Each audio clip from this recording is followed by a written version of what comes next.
Hello students, welcome to the YouTube channel of Infinity Engineering Academy. In this session, we are going to discuss the syllabus for the surveying subject for the MES mains exam.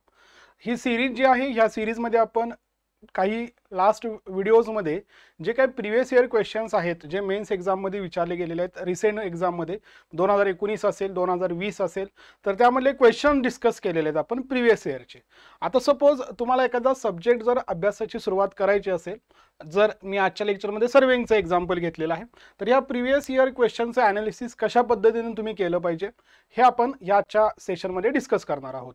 तर यामध्ये सर्वेबद्दलचे मी जे काय recently ह्या 5-6 वर्षामध्ये ज्या काय exam झालेल्या आहेत MPSC मेन्सच्या, तर त्या सगळ्या क्वेश्चनचं एक डिटेल ॲनालिसिस केलेलं आहे, जेणेकरून तुम्ही जेव्हा अभ्यास सुरू करत आहात तर त्या अभ्यासासाठी तुम्हाला नक्कीच त्याची मदत होईल. तर चला मग सगळ्यात पहिल्यांदा जे आहे आपल्याला तर सिलेबस जो आहे, जो आयोगाने सिलेबस दिलेला आहे, तर तुम्हाला असा एक डिटेल सिलेबस दिलेला आहे. बट आपल्याजवळ जे काही रेफरन्स बुक्स आहेत, फॉर एक्झाम्पल सर्वेइंगबद्दल जर बोलायचं झालं तर पुनिमिया असेल, बसक असेल किंवा अरोरा असेल, तर हे काही रेफरन्स बुक्स आहेत. तर त्यामध्ये जे काही चॅप्टर्स आहेत त्या चॅप्टरची नावं आणि इथं जे काही सिलेबस दिलेला आहे तर ह्या सिलेबसमधले कंपोनंट जे आहेत ते, तर यामध्ये कशा पद्धतीनं कोरिलेशन असणार आहे, म्हणजेच थोडक्यात हा सिलेबस डिकोड कशा पद्धतीनं करता येईल हे आपल्याला सगळ्यात पहिल्यांदा डिस्कस करायचं आहे. तर असा हा सिलेबस तुम्ही वेबसाईटवर जर चेक केलात तर तुम्हाला हा सर्वेचा सब्जेक्टचा सिलेबस असा मिळेल. सिमिलरली 20 सब्जेक्टचा सिलेबस तुम्हाला त्या सिलेबसच्या कॉपीमध्ये बघायला मिळेल. तर हाच सिलेबस बघा, मी आपल्याजवळ जे काही स्टडी मटेरियल आहे त्या स्टडी मटेरियलला कशा पद्धतीनं कोरिलेट करता येईल. तर बघा या केसमध्ये मी काय केलेलं आहे, तर हा जो काही सिलेबस आहे तर आपल्याजवळ जे काही युनिट्स आहेत ते as per the our study material, आणि त्यामध्ये आयोगाने जो काही सिलेबस दिलेला आहे तो सिलेबस कोणत्या कोणत्या चॅप्टरमध्ये तो कव्हर केला जाईल. तर अशा पद्धतीने हे सिलेबस डिकोडिंग केलेलं आहे.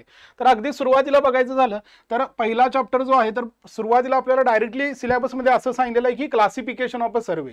मग जेव्हा तुम्ही क्लासिफिकेशन ऑफ सर्वे हा पॉईंट शिकता तर त्यावेळेला जे काही बेसिक कन्सेप्ट्स आहेत सर्वेच्या त्या सुद्धा तुम्हाला स्टडी कराव्या लागतात. मग त्यामध्ये क्लासिफिकेशन जे आहे हे प्रायमरी क्लासिफिकेशन करतो आपण, त्यालाच आपण प्रायमरी डिव्हिजन असं म्हणतो. त्यानंतर जे आहे बेस्ड ऑन ऑब्जेक्ट करतो, based on the nature of ground करतो, त्याचबरोबर बेस्ड ऑन द इन्स्ट्रुमेंट करतो. तर हे सगळे कंपोनंट्स तुम्हाला ह्या क्लासिफिकेशन ऑफ सर्वे म्हणजेच पहिला जो चॅप्टर आहे आपल्या वेगवेगळ्या रेफरन्स बुकमध्ये, ज्यामध्ये तुम्ही स्केल बद्दल बरंचसं डिस्कशन केलेलं आहे, मॅप आणि प्लॅन बद्दल बरंचसं डिस्कशन केलेलं आहे, तर ते तुमचे जे पॉईंट्स आहेत तर ह्या पहिल्या चॅप्टरमध्ये तुमचे कव्हर होतील. ओके. त्यानंतर जो सेकंड जो दिलेला आहे तर त्या केसमध्ये काय दिलेलं आहे बघा, measurement of distance direct and indirect method. तर जे काही डिस्टन्स म्हणजेच हे आलं तुमच्या लिनियर मेजरमेंटचा पार्ट. तर यामधल्या ज्या काही डायरेक्ट मेथड्स आहेत ज्या असतील तुमच्या चेन असेल किंवा टेप असेल तर ह्या झाल्या तुमच्या डायरेक्ट मेथड्स. तर ह्या तुमच्या कव्हर होतात as per hour reference book जे आहेत किंवा स्टडी मटेरियल आहे. हे लिनियर मेजरमेंट जो चॅप्टर आहे यामध्ये मग चेन बद्दल डिटेल इन्फॉर्मेशन असेल, टेप बद्दल डिटेल इन्फॉर्मेशन असेल, करेक्शन टू द चेन असेल, करेक्शन टू द टेप असेल. तर हे सगळे पॉईंट्स तुमचे या मेजरमेंट ऑफ डिस्टन्ससाठी लिनियर मेजरमेंटमध्ये कव्हर होतील. ओके. त्यानंतर काय दिलेलं आहे तुम्हाला सिलेबसमध्ये, प्रिझमॅटिक कंपास आणि लोकल अट्रॅक्शन असे 2 पॉईंट्स दिलेले आहेत. तर हा प्रिझमॅटिक कंपास असेल किंवा लोकल अट्रॅक्शन असेल हे कंपास सर्वेशी रिलेटेड पॉईंट्स आहेत. त्यासाठी तुम्हाला कंपास सर्वे हा स्टडी करावा लागेल. मग त्याचसोबत जेव्हा तुम्ही प्रिझमॅटिक कंपास करता, प्रिझमॅटिक कंपास बरोबरच तुम्हाला सर्वेअर कंपासचा सुद्धा यूज करावा लागेल. आणि ह्या कंपासचे जे काही मेजरमेंट आहेत, अँग्युलर मेजरमेंट, हे वेगवेगळ्या सिस्टीममध्ये आपण वेगवेगळ्या सिस्टीममध्ये मेजर करतो. मग ते होल सर्कल बेरिंग असेल, रिड्युस्ड बेरिंग असेल, मग त्याचे कन्व्हर्जन्स असतील, बेरिंगचे टाइप्स असतील, फोर बेरिंग असेल, बॅक बेरिंग असेल, इन्क्लुडेड अँगल असेल, हा सगळा पार्ट तुमचा ह्या प्रिझमॅटिक कंपास आणि लोकल अट्रॅक्शनशी रिलेटेड आहे. मग फोर बेरिंग आणि बॅक बेरिंगचा जो चेक असतो जो आपण लोकल अट्रॅक्शनसाठी घ्यावा लागतो, तर हे सगळे पॉईंट्स तुमचे या प्रिझमॅटिक कंपास आणि लोकल अट्रॅक्शनमध्ये कव्हर होतात. तर त्यासाठी तुम्हाला हा कंपास सर्वे जो पॉईंट आहे हा पॉईंट तुम्हाला त्यासाठी स्टडी करावा लागेल. त्यानंतर दिलेलं आहे तुम्हाला मग काही डायरेक्टली स्ट्रेट फॉरवर्ड चॅप्टर्स दिलेले आहेत, जसे की लेवलिंग दिलेलं आहे. लेवलिंग म्हणले की लेवलिंगचे जे काय तुमचे सगळ्या लेवलचे टाइप्स आहेत, डम्पी लेवल असेल, टिल्टिंग लेवल असेल, वाय लेवल असेल, त्याचे कंपोनंट्स आले, वेगवेगळ्या कंपोनंटचे फंक्शन्स आले. त्यानंतर ॲक्च्युअल मेथड जी आहे जी लेवलिंग केली जाते ग्राउंडवर, तर त्यासाठी इम्पॉर्टंट टर्म्स काय असतात, बॅकसाईड काय असेल, फोरसाईड काय असेल, HI मेथड काय आहे, राईज आणि फॉल मेथड काय आहे, इन्व्हर्टेड स्टाफ रिडिंग काय असतं आणि त्या केसमध्ये कशा पद्धतीने कॅल्क्युलेशन केले जातात, हा पहिली फेज येते. आणि त्यानंतर ज्या करेक्शन्स आहेत तुमच्या, कर्वेचर करेक्शन असेल, रिफ्रॅक्शन करेक्शन असेल, तर ह्या करेक्शन ज्या आहेत त्या सुद्धा तुमच्या ह्या लेवलिंग चॅप्टरमध्ये मध्येच कव्हर होतात. तर असा हा लेवलिंग चॅप्टर डायरेक्टली तुम्हाला स्ट्रेट फॉरवर्ड दिलेला आहे. सिमिलरली तुम्हाला कंटुरिंग नावाचा एक चॅप्टर म्हणजेच कंटूर्स, जे काही कंटुरिंगशी रिलेटेड थेरॉटिकल पार्ट आहे, मग कॅरेक्टरिस्टिक्स ऑफ कंटूर असेल, डेफिनेशन ऑफ कंटूर असेल, यूज ऑफ कंटूर असेल, तर बरेचसे हे कंटूरशी रिलेटेड थेरॉटिकल पॉईंट्स आहेत. यामध्ये न्यूमरिकल जे कंटुरिंग मध्ये येऊ शकतं मे बी तर ते ग्रॅडियंटशी रिलेटेड येऊ शकतं, कंटूर ग्रॅडियंटशी रिलेटेड, किंवा ज्या तुमच्या मेथड्स आहेत कंटुरिंगच्या, डायरेक्ट मेथड आणि इनडायरेक्ट मेथड. तर इनडायरेक्ट मेथडमध्ये आपण एक इंटरपोलेशन ऑफ कंटूर्स बघतो. इंटरपोलेशन जी मॅथची एक प्रॉपर्टी आहे त्यावर सुद्धा तुम्हाला एखादं न्यूमरिकल येऊ शकतं. तर असे हे कंटुरिंगशी रिलेटेड सिलेबस दिलेला आहे. त्यानंतर सिम्पली प्लेन टेबल सर्वे दिलेला आहे. जसं कंटुरिंग थेरॉटिकल एक टॉपिक आहे तसंच प्लेन टेबल सर्वे सुद्धा एक थेरॉटिकल पॉइंट आहे. तर प्लेन टेबल सर्वेमध्ये जे इन्स्ट्रुमेंट्स यूज केले जातात त्या इन्स्ट्रुमेंटच्या फंक्शनवर तुम्हाला क्वेश्चन विचारतात. वेगवेगळ्या मेथड्स आहेत, इंटरसेक्शन असेल, रॅडिएशन असेल, ट्रॅव्हर्सिंग असेल किंवा रिसेक्शन असेल, तर याच्या सुटेबिलिटीवर तुम्हाला क्वेश्चन विचारू शकतात. आणि अगदीच डिटेल गेले तर रिसेक्शनमध्ये परत मेथड्स आहेत तुमच्या. रिसेक्शन बाय युझिंग कंपास असेल, resection by using back side असेल, त्यानंतर 2 पॉईंट प्रॉब्लेम असेल, 3 पॉईंट प्रॉब्लेम असेल. 3 पॉईंट प्रॉब्लेममध्ये परत मेकॅनिकल मेथड असेल, त्याला ट्रेसिंग असंही म्हणतात, किंवा त्या केसमध्ये तुमचे लेमनचे रूल्स असतील, बेसेल्स मेथड असेल. तर हा सगळा पार्ट जो आहे हा तुमच्या प्लेन टेबल सर्वेशी रिलेटेड आहे. यामध्ये मात्र न्यूमरिकल एक्झाम येण्याचे चान्सेस कमी आहेत प्लेन टेबलमध्ये. ओके. त्यानंतर तुम्हाला असा पार्ट दिलेला आहे की थेडोलाइट ट्रॅव्हर्सिंग आणि ओमिटेड मेजरमेंट. तर हा सगळा जो पार्ट आहे हा तुमच्या थेडोलाइट प्लस ट्रॅव्हर्सिंग मध्ये कव्हर होतो. मग या केसमध्ये थेडोलाइट हा जो चॅप्टर आहे तुमचा, तर यामध्ये बघा थेडोलाइटचे कंपोनंट सगळ्यात पहिल्यांदा माहित पाहिजेत. फंडामेंटल लाईन्स तुम्हाला माहित असले पाहिजेत. फंडामेंटल लाईन्स मधल्या जे काही रिलेशन्स आहेत, कोणती लाईन परपेंडिक्युलर असते, पॅरलल असते, आणि त्यासाठी मग परमनंट ऍडजस्टमेंट कशा घेतात, टेम्पररी ऍडजस्टमेंट कशा घेतात, हा थेरॉटिकल पार्ट पहिला थेडोलाइटशी रिलेटेड होईल. आणि त्यानंतर मग ट्रॅव्हर्सिंगच्या तुमच्या वेगवेगळ्या मेथड्स असतील. त्यामध्ये लूज निडल असेल, फास्ट निडल असेल, डिफ्लेक्शन अँगल असेल, डायरेक्ट अँगल असेल, अशा ह्या वेगवेगळ्या मेथड्स तुमच्या ट्रॅव्हर्सिंगच्या येतात. आणि मग ट्रॅव्हर्सिंगमध्ये सगळ्यात इम्पॉर्टंट जो पॉईंट आहे तो आहे लॅटिट्यूड आणि डिपार्चर कोऑर्डिनेट्स. आपण काही एक्झाम्पल बघितले होते बघा, की इंडिपेंडेंट कोऑर्डिनेट, त्यानंतर डिपेंडेंट कोऑर्डिनेट. तर हा ट्रॅव्हर्सिंगचा पार्ट आहे, बरोबर आहे. तर यामध्येच बॅलन्सिंग ऑफ ट्रॅव्हर्स, बाउडीची रूल असेल, ट्रान्झिट असेल, ऍक्सिस लाईन मेथड असेल, ग्राफिकल मेथड असेल, तर हे सगळे पॉईंट्स तुमच्या ह्या ट्रॅव्हर्सिंग मध्ये कव्हर झाले पाहिजेत. सिमिलरली आपल्याजवळ या केसमध्ये 2 इक्वेशन मिळतात. Summation of latitude is equals to 0, summation of departure is equals to 0. मग ह्या 2 इक्वेशनचा यूज करून 2 अननोन आपण डिटरमाइन करू शकतो. मग ह्या केसमध्ये 2 अननोन म्हणजेच काय असतात, मिसिंग इन्फॉर्मेशन असते, लेंथ आणि अँगलशी रिलेटेड. मग हे जे काही मिसिंग इन्फॉर्मेशन आहे त्यालाच आपण ओमिटेड मेजरमेंट असं म्हणतो. तर हा ओमिटेड मेजरमेंट सुद्धा पार्ट जो आहे हा परत थेडोलाइट ट्रॅव्हर्सिंगशी रिलेटेड आहे. त्यामुळे हे तिन्ही पॉईंट्स तुमचे ह्या थेडोलाइट मध्ये कव्हर होतील. त्यानंतर तुम्हाला असा एक टाइप दिलेला आहे की ट्रिग्नॉमेट्रिकल लेवलिंग आणि टॅकोमेट्री. तर ह्या ज्या आहेत ह्या थोड्याशा इनडायरेक्ट मेथड्स आहेत तुमच्या डिस्टन्स मेजरमेंटच्या, ज्या मगाशी सांगितल्या बघा तुम्हाला की इनडायरेक्ट मेथड. तर ट्रिग्नॉमेट्रिकल लेवलिंग मध्ये काय करतो आपण, जे काय आपल्या ट्रायंगलशी रिलेटेड टॅनचे फॉर्म्युले असतील, साईनचे फॉर्म्युले असतील, कॉसचे फॉर्म्युले असतील, त्या फॉर्म्युलाचा यूज करून आणि वर्टिकल अँगल मेजर करून आपण काय करतो, डिस्टन्सेस इनडायरेक्टली डिटरमाइन करतो. मग त्यामध्ये बेस ऍक्सेसिबल आहे का, बेस इनऍक्सेसिबल, अशा बऱ्याचशा परत कंडिशन्स येतात. तर हे जे आहे तुमचं हे टॅकोमेट्री प्लस ट्रिग्नॉमेट्रिक लेवलिंगचा जो छोटासा पार्ट आहे त्यामध्ये हे कव्हर होईल. टॅकोमेट्रीमध्ये काय करतो आपण, एक थेडोलाइटचाच एक टाइप आहे तुमचा, त्यामध्ये आपण स्टेडिया एक एक्स्ट्रा म्हणजे एक अप्परला आणि लोअरला ऍडिशनल यूज करतो. त्यामध्ये अॅनालिटिक लेन्स सुद्धा यूज करतो. आणि जो काही स्टाफ मधला जो इंटरसेप्ट आहे त्यामध्ये ऍडिटिव्ह कॉन्स्टंट आणि मल्टिप्लाइंग कॉन्स्टंटचा यूज करून परत एकदा इनडायरेक्टली आपण हॉरिझॉन्टल डिस्टन्स आणि व्हर्टिकल डिस्टन्सेस डिटरमाइन करतो. तर हे जे मगाशी जे सांगितलं होतं तुमच्या सिलेबसमध्ये इनडायरेक्ट मेथड्स, तर त्यामध्ये हे सुद्धा तुमचं इनडायरेक्ट मेथड मध्ये येऊ शकतं. त्यानंतर सिम्पली आणखी सांगितलेलं आहे तुम्हाला, कर्व सांगितलेलं आहे. मग कर्व जो हा पॉइंट आहे यामध्ये परत हॉरिझॉन्टल कर्व आले, हॉरिझॉन्टल कर्वचे टाइप्स आले. याच्याशी रिलेटेड जे एक्झाम्पल्स आहेत, जे सांगितलं होतं तुम्हाला की रिसेंटली 2019-20 मध्ये याचे क्वेश्चन जास्त आलेले आहेत, हे तुम्हाला मी आधीच्या व्हिडिओमध्ये पण सांगितलेलं आहे. मग व्हर्टिकल कर्व असेल, हॉरिझॉन्टल कर्व असेल, त्यामध्ये समिट कर्व असेल, सॅक कर्व असेल, लेंथ असेल, ट्रान्झिशन कर्व असेल, तर हे सगळे पार्ट जे आहेत हे कर्व मध्ये तुमच्या कव्हर होतात. आणखी एक सगळ्यात इम्पॉर्टंट चॅप्टर आहे तो आहे फोटोग्रामेट्री. तर हा जो आहे फोटोग्रामेट्री, तर हा सुद्धा स्ट्रेट फॉरवर्ड तुम्हाला दिलेला आहे. आतापर्यंत क्वेश्चन कमी आलेले आहेत, पण नक्कीच पुढच्या एक्झाम मध्ये याच्यावर क्वेश्चन नक्की येऊ शकतात जास्त. यामध्ये सुद्धा न्यूमरिकल तुम्हाला विचारू शकतात. त्यामध्ये तुमची जी काय फ्लाईटची हाईट आहे त्यावर विचारू शकतात, स्केलवर विचारू शकतात, ओव्हरलॅपिंग वर नंबर ऑफ फोटोग्राफ्स किती रिक्वायर्ड आहेत यावर न्यूमरिकल एक्झाम्पल येऊ शकतात, बरोबर आहे. तर हा जो पार्ट आहे ह्यामध्ये जर तुम्ही प्लेन टेबल सर्वे, ट्रिग्नॉमेट्रिकल लेवलिंग हा जर तुम्ही स्किप केला तर बाकी सगळ्यावर न्यूमरिकल एक्झाम्पल येण्याचे चान्सेस जास्त आहेत. ट्रिग्नॉमेट्रिकल लेवलिंगमध्ये न्यूमरिकल एक्झाम्पल आलंच तर सिंपल टॉपिकवर येऊ शकतं, कारण तिथं साइन कॉस टॅन ज्या आहेत हे आपल्याला कॅल्क्युलेटर अलाउड नसल्यामुळं त्या व्हॅल्यूज थोड्याशा फाइंड आउट करणं इम्पॉसिबल होतं. मग सिंपल जे असतात म्हणजे 30, 45, 60 अशा केसमध्ये ते तुम्हाला विचारू शकतात. ठीक आहे, तर हे सगळं झाल्यानंतर आणखी काही स्मॉल पॉईंट्स तुम्हाला दिलेले आहेत सिलेबसमध्ये. त्याला मी मिसलिनियस असा चॅप्टर दिलेला आहे, लास्ट चॅप्टर. त्यामध्ये मग जिओडेटिक सर्वेइंग असतील तर जिओडेटिक सर्वेइंग आणि प्लेन सर्वेइंगचा जो डिफरन्स आहे तो आपण पहिल्या चॅप्टरमध्ये सुद्धा बघतो. त्याचबरोबर जिओडेटिक सर्वेइंगमध्ये एक्स्ट्रा कुठल्या करेक्शन आहेत ज्या आपण लेवलिंगमध्ये बघितल्या होत्या, कर्वेचर आणि रिफ्रॅक्शन, त्या डायरेक्टली आपण लेंथला किंवा डिस्टन्सला अप्लाय करत होतो. जिओडेटिंगमध्ये काय करावं लागतं, ह्या ज्या करेक्शन्स आहेत त्या अँगल ऑफ इलेव्हेशन आणि अँगल ऑफ रिफ्रॅक्शनला अप्लाय करावे लागतात. मग त्यामध्ये रिफ्रॅक्शनची इलेव्हेशनला पॉझिटिव्ह का निगेटिव्ह, डिप्रेशन पॉझिटिव्ह का निगेटिव्ह, अशा टाईपचे जे क्वेश्चन्स आहेत हे तुम्हाला जिओडेटिक सर्वेइंगवर विचारू शकतात. त्यानंतर एक स्मॉल पॉईंट आहे हायड्रोग्राफिक सर्वे. हायड्रोग्राफिक सर्वे हा क्लासिफिकेशन ऑफ सर्वेमध्ये एक छोटासा पॉईंट सुद्धा आहे आणि ह्यावर तुम्हाला डिटेल एक चॅप्टर सुद्धा रेफरन्स बुकमध्ये बघायला मिळेल. मग ह्यामध्ये हायड्रोग्राफिकमध्ये बेसिकली आपण काय करतो की जे काय वॉटरची डेप्थ आहे ती डिटरमाइन करतो बाय युझिंग साऊंडिंग मेथड असेल. त्यानंतर आपण त्या केसमध्ये व्हेलॉसिटी डिटरमाइन करतो बाय युझिंग फ्लोट मेथड असेल किंवा वेगवेगळे इन्स्ट्रुमेंट असतात, करंट मीटर सुद्धा आपण यूज करतो. त्याचबरोबर त्या केसमध्ये आपण डिस्चार्ज सुद्धा डिटरमाइन करू शकतो, तर त्यालाच गेजिंग मेथड्स असंही म्हणतात. तर ह्या हायड्रोग्राफिक मेथड्स तुमच्या हायड्रोग्राफिक सर्वे मधले वेगवेगळे पॉईंट्स झाले. त्यानंतर एक ऑप्टिकल अँड इलेक्ट्रॉनिक डिव्हाइस. आता ऑप्टिकल म्हणजे काय, जिथं प्रिन्सिपल ऑफ ऑप्टिक्स यूज केलेलं आहे, जे तुम्ही सायन्स फिजिक्समध्ये शिकला असाल 11th आणि 12th मध्ये, तर हे टेलिस्कोपशी रिलेटेड आहे.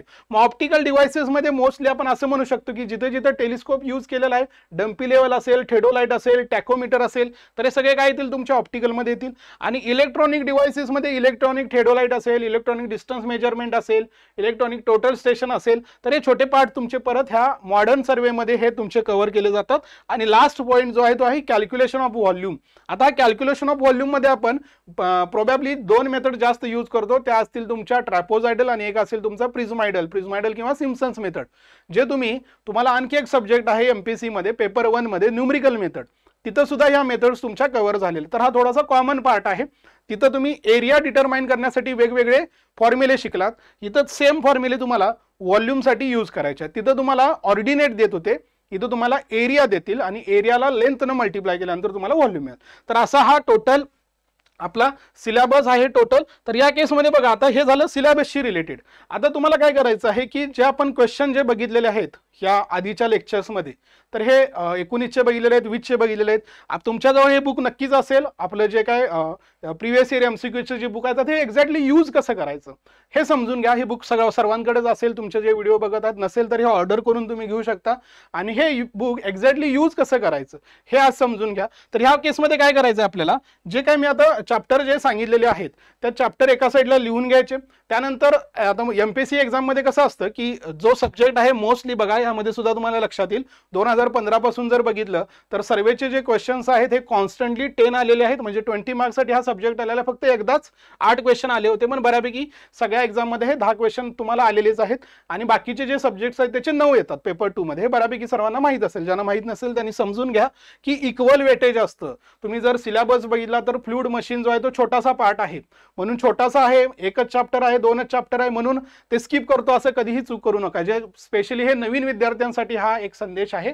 सिलेबस तुमचा सब्जेक्टचा कितीही असेल, न्यूमरिकल मेथड असेल, त्यानंतर टनेल असेल, ब्रिज असेल, त्यावरून ॲव्हरेज 10 क्वेश्चन म्हणजे 20 मार्क्स हे येणारच आहेत. तर हे नवीन मुलांसाठी जे ऑलरेडी 2-3 वर्ष ह्यामध्ये अभ्यास करतात त्यांना माहितच असेल.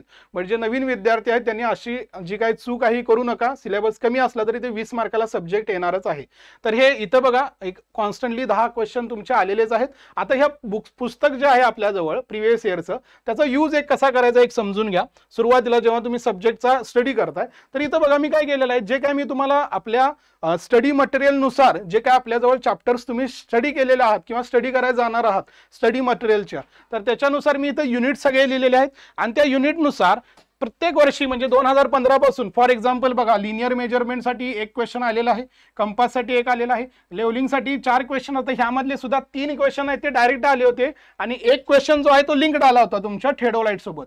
त्यामध्ये तुम्ही जर बघितलं तर एक टेस्ट विचारली होती तुम्हाला परमनंट ऍडजस्टमेंटशी रिलेटेड आणि कशाची आहे आणि ऑप्शन मध्ये सगळे लेवलिंग मधले दिले होते, बट ऍक्च्युली ती स्पायर टेस्ट जी आहे ती थेडोलाइटसाठी आपण करतो, म्हणजे लिंक्ड क्वेश्चन आहे. ह्यापैकी ह्याला तुम्ही असंही घेऊ शकता, मग इथं 3 आणि इथं 2 असंही लिहू शकता, पण ते लिंक्ड क्वेश्चन आहेत, लेवलिंगशी पण रिलेटेड आहे आणि थेडोलाइटशी पण रिलेटेड. बाकी मग तुम्हाला कंटुरिंग, प्लेन टेबल म्हणजे जे काय सिलेबस आपण बघितलेला आहे तर या सिलेबसपैकी बऱ्यापैकी सगळ्या टॉपिकवर क्वेश्चन जे येतात हे तुम्हाला ह्यातून लक्षात आलं असेल. त्यापैकी जो मेजर जो आहे तो कुठला आहे बघा, लेवलिंग मध्ये आतापर्यंत 14 क्वेश्चन आलेले आहेत. त्यानंतर जे आहेत त्यामध्ये मग तुमचे कंटुरिंगवर 5 आलेले आहेत. त्यानंतर तुम्ही बघितलं तर कंपासवर सुद्धा 5 क्वेश्चन आलेले आहेत आतापर्यंत. त्यानंतर बघा आणखी 5 क्वेश्चन जे आहेत ते थेडोलाइटवर पण आलेले आहेत आणि कर्ववर सुद्धा रिसेंटली काय तुमचे क्वेश्चन जास्त बघायला मिळतील. आणि जे काही मिसलिनियस टॉपिक सांगितले होते ते मिसलिनियस टॉपिक सुद्धा स्किप करू नका, त्यावर एक क्वेश्चन दरवर्षी आलेला आहे. ओके, इथं सुद्धा बघा ह्या लेवलिंग मध्ये जेव्हा 4 क्वेश्चन विचारलेले आहेत ह्यामध्ये जर तुम्ही नीट क्वेश्चन बघितले तर इथं सुद्धा लिंक्ड क्वेश्चन आलेला आहे. एक क्वेश्चन तुमचा जो होता तो करेक्शनशी रिलेटेड होता, त्यामध्ये तुम्ही काय केलं होतं की काही करेक्शन्स तुम्हाला लेवलिंग चॅप्टर मधल्या दिल्या होत्या आणि काही एक करेक्शन जे आहे ती तुमच्या ट्रिग्नोमेट्रिक मधली दिली होती. तर असे लिंक्ड क्वेश्चन सुद्धा काही ठिकाणी तुम्हाला बघायला मिळतील. तर यावरून तुम्हाला लक्षात येईल की सगळ्यात जो इम्पॉर्टंट चॅप्टर आहे किंवा जे मॅक्झिमम क्वेश्चन जे आलेले आहेत तो लेवलिंग आहे, पण त्याचबरोबर सगळ्या टॉपिक मधून क्वेश्चन जे आहेत हे कव्हर केलेले आहेत. त्यामुळे जे काही पॉईंट्स आपण सुरुवातीला बघितले ते तुम्हाला कव्हर करणं गरजेचं आहे, नाहीतर तुमचे तिथं अटेम्प्ट जो आहे तो अटेम्प्ट कमी होऊ शकतो. त्यानंतर बघा आणखी एक अनालिसिस असं केलेलं आहे ह्या बुकचा यूज करून. तर यामध्ये बघा टाइप ऑफ क्वेश्चन जे आहेत कोणते कोणते येऊ शकतात सर्वेमध्ये. तर यामध्ये बघा आता हा थेरी जो आहे थेरॉटिकल क्वेश्चन हे बाकीच्या सब्जेक्टमध्ये पण येतील, कन्सेप्टचे क्वेश्चन बाकीच्या सब्जेक्टमध्ये पण येतील, न्यूमरिकल पण येईल, पण इथं एक ॲडिशनल काय आहे की तुमच्या सर्वेमध्ये जे काही डिव्हाइसेस असतील किंवा जे काही इन्स्ट्रुमेंट्स असतील तर या इन्स्ट्रुमेंटवर सुद्धा क्वेश्चन येतात. मग त्यामध्ये अगदी सुरुवातीला बघितलं तर चेन असेल, टेप असेल, कंपास असेल, त्यानंतर डम्पी लेवल असेल, बाकीच्या टाईपच्या लेवल्स असतील, थेडोलाइट असेल, टॅकोमीटर असेल, बरेचसे तुमच्या प्लेन टेबलमधले बरेचसे इन्स्ट्रुमेंट्स असतील. तर ह्या इन्स्ट्रुमेंटशी रिलेटेड सुद्धा बरेचसे क्वेश्चन डायरेक्टली तुम्हाला आयोग विचारू शकतं. तर इथं तुम्हाला बघायला मिळेल बघा थेरॉटिकल क्वेश्चन्स आहेत ते टोटल 12 विचारलेले आहेत. त्यानंतर कन्सेप्ट बेस्ड काही क्वेश्चन्स आहेत डायरेक्टली, म्हणजे काही त्या ठिकाणी तुम्हाला कन्सेप्ट अप्लाय करावे लागतात असेही क्वेश्चन विचारलेले आहेत. न्यूमरिकल सुद्धा ह्या चॅप्टरमधून ह्या सब्जेक्टमधून बरेचसे विचारले आहेत आणि ते तुम्हाला विदाऊट कॅल्क्युलेटर सॉल्व्ह करावे लागतील. त्याचबरोबर जे इन्स्ट्रुमेंटशी रिलेटेड सांगितले तर हे तुम्हाला टोटल 8 क्वेश्चन्स आतापर्यंत विचारले, म्हणजे स्ट्रेट फॉरवर्ड फॉर्म्युला जे आहेत. आता बघा ह्या फॉर्म्युलाचं इम्पॉर्टंट काय 2018 साली बघा डायरेक्टली तुम्ही जर पेपर बघितला तर 4 क्वेश्चन जे आहेत ते डायरेक्टली फॉर्म्युला बेस्ड होते. म्हणजे आपण डेफिनेशन शीट, फॉर्म्युला शीट जे आपण दिलेलं आहे स्टुडंटसाठी तर तिथून बघा डायरेक्टली 4 क्वेश्चन आलेले आहेत. 8 मार्क्स तुमचे डायरेक्टली फॉर्म्युलामधूनच कव्हर होतात. तर असं हे एक अनालिसिस ह्या बुकचा यूज करून तुम्ही बाकीच्या सब्जेक्टसाठी करा.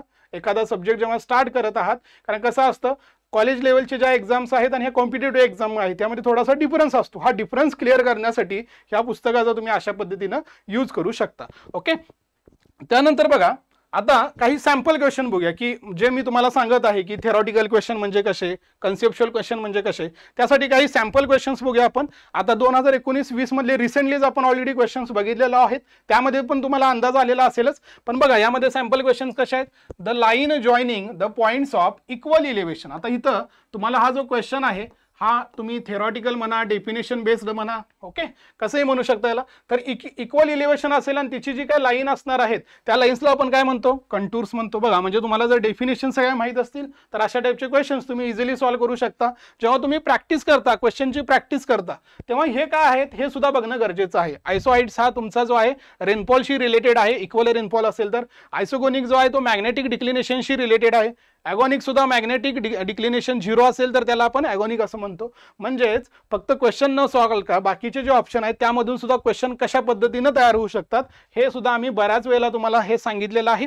त्यानंतर बघा आता हा कन्सेप्च्युअल क्वेश्चन, आता सेन्सिटिव्हिटी ऑफ बबल ट्यूब बरेच जण ऐकतात, फॉर्म्युले सुद्धा पाठ करतात, पण एक्झॅक्टली सेन्सिटिव्हिटी काय असते की आपल्याला माहित आहे की जे आपण बबल ट्यूब यूज करतो तर इथं असे सपोज एक लेवल असेल तर इथे एक बबल असते, म्हणजे हा जो काय मेटलचा जो काय तुमचा मटेरियल असणार आहे त्याला आपण एका लिक्विडनं, मग ते लिक्विड जे आहे ते क्लोरोफॉर्म असेल, काही सिंथेटिक अल्कोहोल्स असतील, तर असं एक स्टेबल लिक्विड आपण तिथे यूज करतो आणि त्या केसमध्ये एक थोडीशी जी जागा आहे स्पेस ओपन ठेवतो, तिथं वेपर किंवा तिला बबल असं म्हणतो आपण. मग हे काय होते बबल, हिची जी काय डेन्सिटी आहे ती कमी असते लिक्विडपेक्षा, त्यामुळे ती टॉपलाच राहणार आहे नेहमी. मग ही जेव्हा लेवल असेल पूर्णपणे तेव्हा ही सेंटरला असते. पण हे जर तुम्ही या डायरेक्शनमध्ये जर नेलात अशा पद्धतीनं, जर ही लेवल तुमची म्हणजे इन्स्ट्रुमेंट जर टिल्ट झाला असेल तर ही बबल इथं कुठं तर आलेली असेल, बरोबर आहे. म्हणजेच हे जे काय हॉरिझॉन्टल ऍक्सिस आहे, ह्या हॉरिझॉन्टल ऍक्सिसला काय केलं तुम्ही, एक अँगल तयार केलात, टिल्ट केला. मग आता सेन्सिटिव्हिटी म्हणजे काय की सपोज ही हॉरिझॉन्टल ऍक्सिस आहे, ही मी किती अँगल टिल्ट केल्यानंतर बबल ट्यूब जी आहे ती 2 mm न स्टँडर्ड असते 2 mm, तर 2 mm न काय होईल, शिफ्ट होईल. तर हा अँगल तुमचा जो आहे, सेन्सिटिव्हिटी जास्त असणं म्हणजे काय की तुमच्या कमी अँगलमध्ये हे जास्त शिफ्टिंग झालं पाहिजे, ह्याला आपण सेन्सिटिव्हिटी जास्त आहे असं म्हणतो. म्हणजे तुम्ही फॉर एक्झाम्पल खूपच कमी टिल्ट केलात आणि त्या केसमध्ये काय झालं, शिफ्टिंग मात्र जास्त झालं, ह्याला म्हणतो आपण जास्त सेन्सिटिव्ह असणं.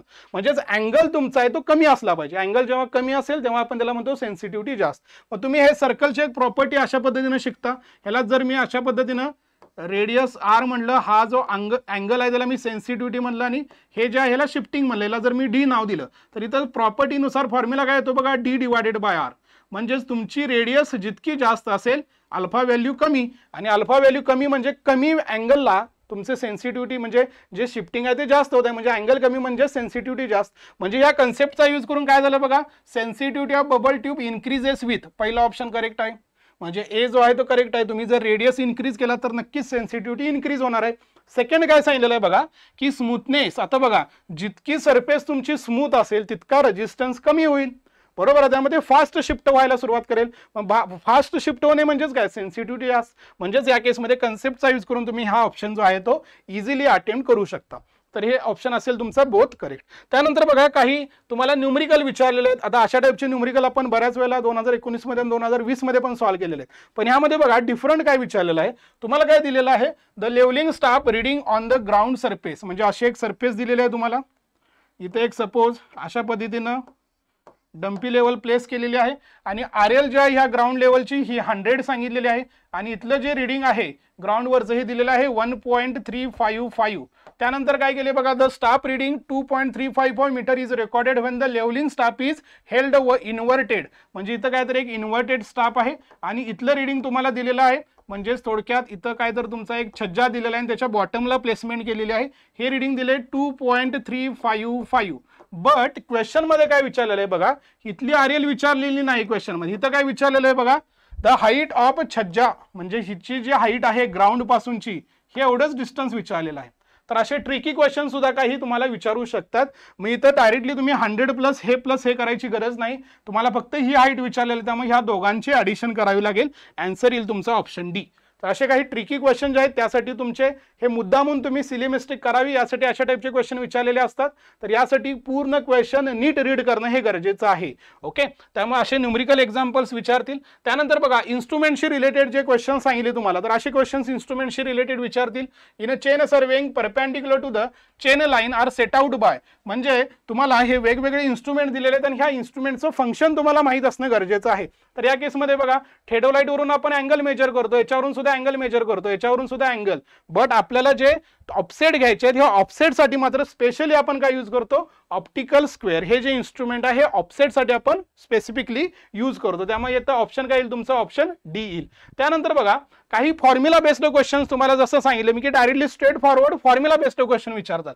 इथं काय विचारलंय बघा, combine correction due to curvature आणि रिफ्रॅक्शन, या दोघांची जी काही कंबाईन करेक्शन आहे, म्हणजे अर्थच्या कर्वेशनमुळे जी करेक्शन तयार होते ती, आणि रिफ्रॅक्शन जी प्रोसेस आहे ऑप्टिक्स मधली त्याच्यामुळे जी करेक्शन तयार होते ती, ह्या दोघांची कंबाईन करेक्शन. आता इथं पॉझिटिव्ह निगेटिव्ह मध्ये आन्सर दिलेला नाही, फक्त न्यूमरिकल आन्सर दिलेला आहे. त्यामुळे या केसमध्ये आपल्याला माहित आहे की ही व्हॅल्यू असते तुमची 0.06. म्हणजे जर तुम्हाला फॉर्म्युला माहित असेल तर तुम्ही अशा टाईपचे क्वेश्चन्स इझिली जे आहेत ते अटेम्प्ट करू शकता. तर असे काही हे तुम्हाला सॅम्पल क्वेश्चन इथं सांगितलेले आहेत. तर जे स्पेसिफिकली ह्या MES मेन्ससाठी जे स्टडी करत आहात तर त्यांच्यासाठी आम्ही मागच्या लेक्चरमध्ये सांगितलं होतं की तुम्हाला तुम्हाला जर मार्गदर्शनाची गरज असेल तर नक्कीच ह्या नंबरवर कॉल करा. ऑफलाईन बॅच आपली ऑलरेडी सुरू झालेली आहे, ऑनलाईन बॅच आपली सुरू झालेली आहे. तर अशाच पद्धतीनं आणखी एक गोष्ट अशी सांगायची आहे की जे नवीनच विद्यार्थी आहेत त्यांना पूर्ण प्री असेल, मेन्स असेल आणि इंटरव्ह्यू सुद्धा असेल. तर हे सगळे जर तुम्हाला गायडन्स हवा असेल तर यासाठी 30 जून पासून आपली फाउंडेशन बॅच सुद्धा सुरुवात होत आहे. तर thank you so much for attending this lecture. अशाच एका इम्पॉर्टंट टॉपिक सोबत आपण नेक्स्ट लेक्चरमध्ये भेटू. थँक्यू.